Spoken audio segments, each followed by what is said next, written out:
Bonjour, nouveau défi. En 3 minutes, vous exposez ce qu'est la faute inexcusable et puis sa reconnaissance de droit. La faute inexcusable ne dépend pas du Code du travail, mais de la sécurité sociale.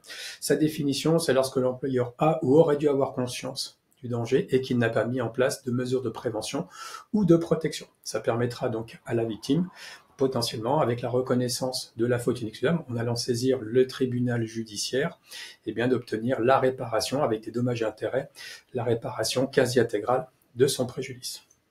La faute inexcusable est de droit lorsque la victime va soulever auprès de l'employeur le risque et que l'employeur a sous-estimé ce risque, ce qui est plutôt rare.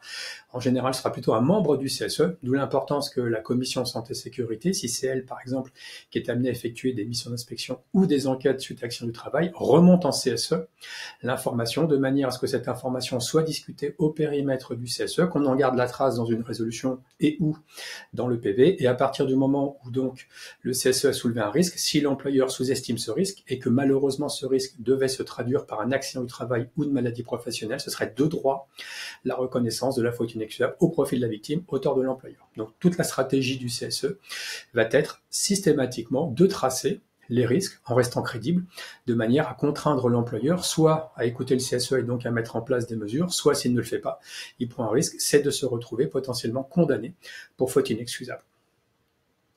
La victime peut donc saisir le juge pour obtenir donc réparation de son préjudice. Donc elle peut rester en justice soit au civil pour obtenir des dommages et intérêts et ou au pénal, potentiellement pour faire condamner l'employeur parce qu'il a commis un délit, par exemple la mise en danger de la vie d'autrui.